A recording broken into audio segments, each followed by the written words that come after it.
Last night, Russian state television named Russia's nuclear targets in Europe in connection with their coverage of the Russia-Ukraine conflict. It was a very extraordinary and very specific news item aired on Russian state television, specifically laying out which cities and targets in Europe, including American military bases, will be struck by Russian nuclear weapons if the situation with the Ukraine conflict continues growing worse. Now, I'm not going to read you the entire broadcast, the English translation, but I will give you the relevant parts. On Russian state television, they said, quote, all European capitals are under threat if our missiles stand up in Kaliningrad, Berlin, Warsaw, all the Baltics, Paris, Bucharest, and Prague. Of course, American bases in Germany, Garmisch, Partenkirchen, Patch Barracks, Spangdahlem, and Ramstein. The Russian newscaster went on to say, quote, we will pay special attention to Britain as our traditional enemy, as a significant part of the Northern Fleet will work against it. Under attack, Washington puts not only London, Manchester, Birmingham, and the largest naval base, Devonport, Clythin, Scotland, where the King stores Trident nuclear missiles, the port of Sheerness, and Chatham Dockyard in the county of Kent. Britain at its most vulnerable. Basically, all it takes is 3 missiles, and this civilization will collapse, unquote. Now, the newscaster spoke initially about some sort of memo that came out of the White House as what prompted this. But I have endeavored to determine what such memo came out and what it actually says. I can't find anything. So I'm left to make my own analysis. And it seems to me, ladies and gentlemen, for Russia to air something like this on its state-controlled nightly newscast is an astonishing thing. It's extremely serious. You know, unlike we in the collective West, Russia doesn't posture. It doesn't bluff. If they're saying this publicly, it means they're willing to actually do it.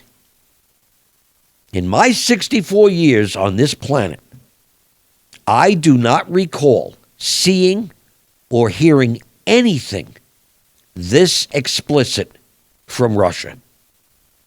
So things are really appearing to heat up with the West's involvement in the Russia-Ukraine conflict. And this broadcast on Russian state TV happened overnight. Today, something else happened.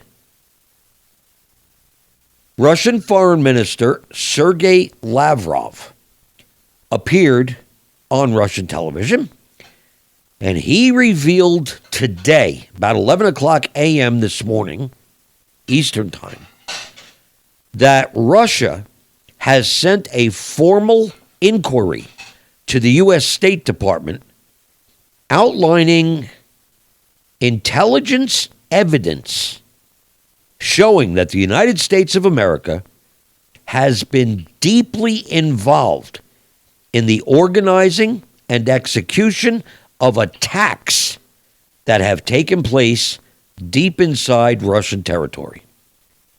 This evidence, Lavrov says, proves the Trump administration has been actively involved in aiding Ukraine in bombing Moscow and St. Petersburg. And very explicitly, Lavrov went on to say that the evidence proves the U.S. has even been involved in attacks upon civilian targets inside Russia. Lavrov made clear Russia is waiting for answers from the U.S. State Department. Now, he did not say how long Russia would wait before they decide to take action. In my personal view, Russia would be waiting until kingdom come for the U.S. State Department to provide answers. Because when we get caught doing something we shouldn't be doing, the initial response from the United States government is to ignore it, pretend it doesn't exist. You know, like a 3-year-old child. They do something that mommy and daddy told them not to do. And somebody says, "Oh my gosh, who did such and such?" And the kid just turns away and ignores it. That's what the U.S. federal government acts like when it gets caught doing something it shouldn't be doing. So many times I have told listeners to this radio show of my admiration for Russia's foreign minister, Sergei Lavrov. And I've always pointed out he's held the job for like 18 or 20 years. He says precisely what he means, and he means precisely what he says. Never once has the Russian Ministry of Foreign Affairs ever had to clarify something that Lavrov said, and never once has the Russian Ministry of Foreign Affairs had to walk back anything that Foreign Minister Lavrov said. So he speaks for the government of Russia.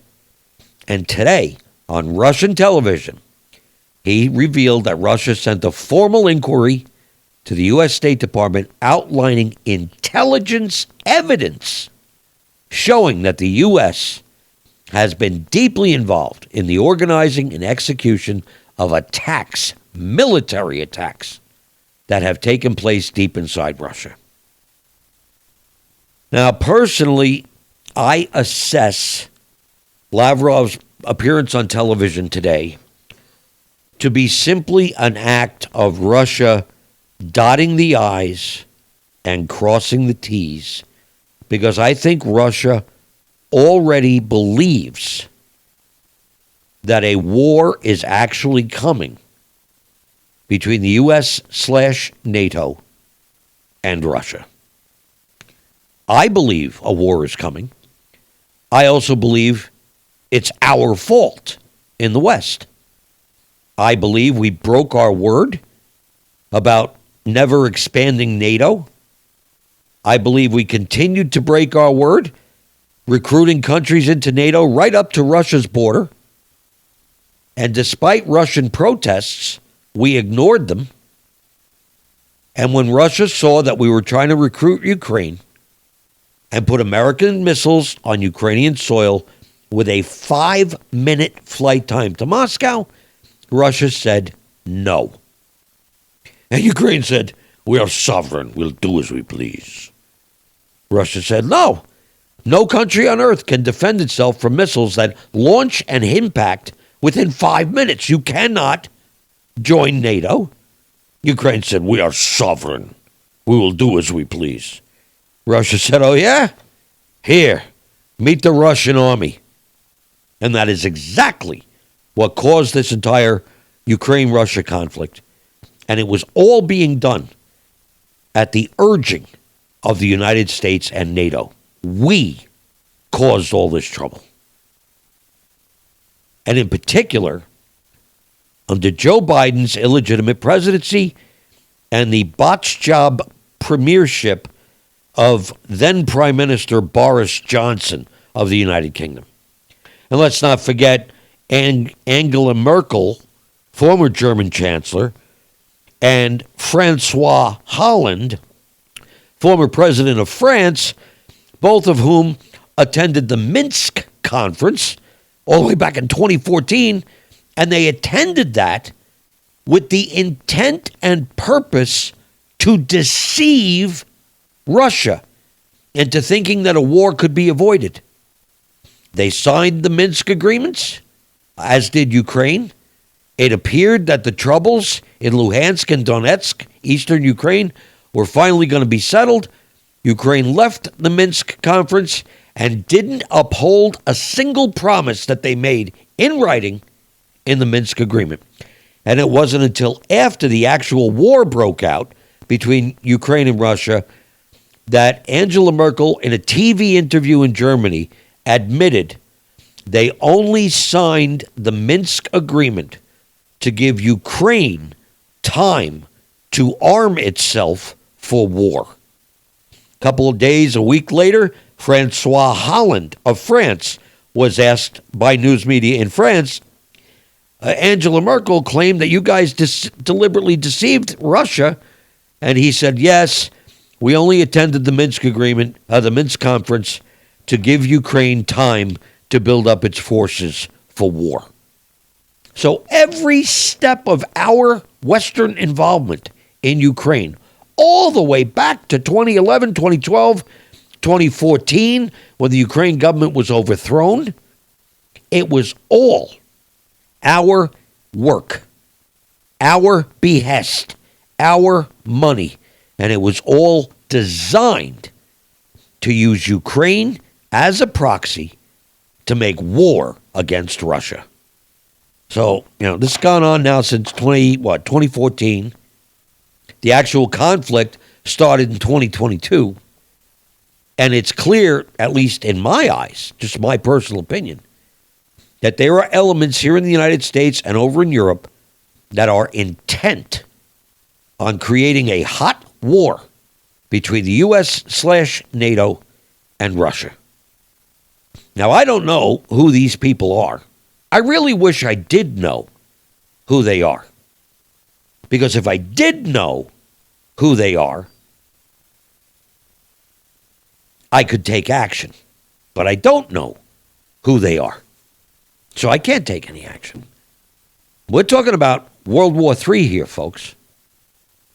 And Russia made clear when this Ukraine conflict started, President Putin of Russia was on TV and said he knew that Russia's conventional military force was not as powerful as NATO's conventional military force.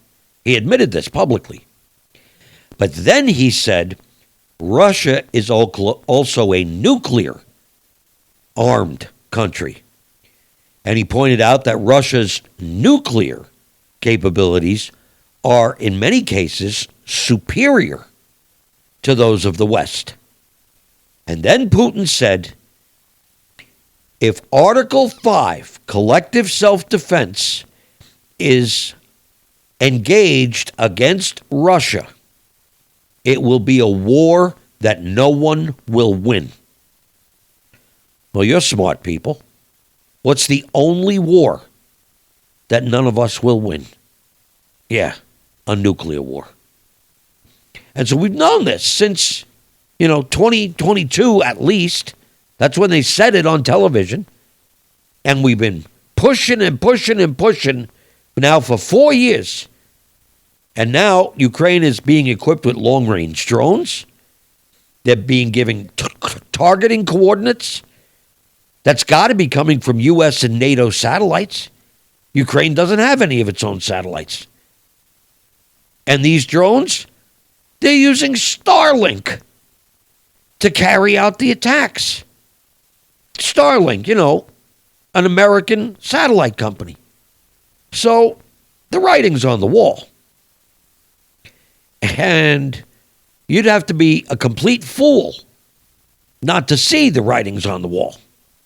But in case you are a complete fool and you stick your head in the sand and say, they'll never do that, I found out today, August 14th, 2026, that 2 days ago, August 12th, the United States Army conducted large-scale exercises simulating a nuclear war. The U.S. Armed Forces conducted exercises simulating a nuclear strike. The operation involved 3, count them, 1, 2, 3, E-4B aircraft, which are designed to operate in emergency and crisis situations. The exercise scenario included a simulation of a nuclear attack on U.S. air bases and a subsequent retaliatory nuclear strike by the United States. The exercises 2 days ago considered scenarios such as strikes on remote U.S. bases, a preemptive nuclear strike by the United States, and the conduct of a low-intensity nuclear war.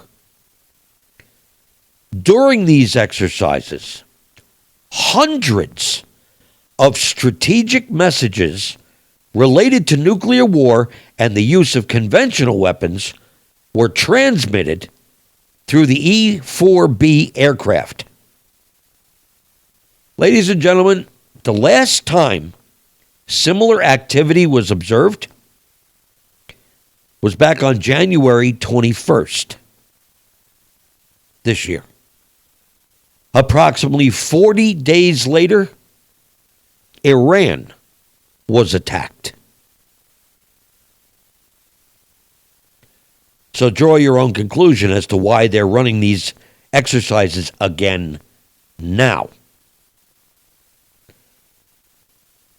And related to this, we found out this evening, just before I went on the air, that the United States Navy shifted its main logistics hub to Diego Garcia because Iranian strikes on the U.S. base in Bahrain had contributed to supply problems aboard the USS Abraham Lincoln aircraft carrier and its strike group.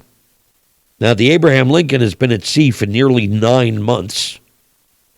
It used to be that Bahrain and Fujairah in the United Arab Emirates were the 2 ports where U.S. carriers in the region typically moored for crew downtime and for replenishment.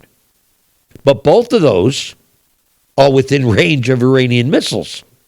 So we can't send our aircraft carriers in there. So they've moved the main logistics hub to Diego Garcia. So clearly, the U.S. intends to continue military operations in the Middle East. They're not ratcheting down anything with the Iran conflict. Now, folks, I don't understand why my country, the United States, is so flagrantly pushing for actual war in many places on this planet. The only thing I can think of, and this is purely a guess on my part, the United States federal government is bankrupt. They're now just shy of 40 trillion, Trillion, $40 trillion in debt. They're already paying about 25% of the tax money they take in on interest on that debt. This is mathematically unsustainable. And I think my country is trying to start World War III so that when they collapse financially, they can blame it on the war instead of their own spending behavior, thinking that the American people are sheep that'll believe whatever they're told. I think the U.S. government knows that it is going to collapse under the weight of its own debt, and they don't want to be blamed for the country's collapse. They want to blame it on a war.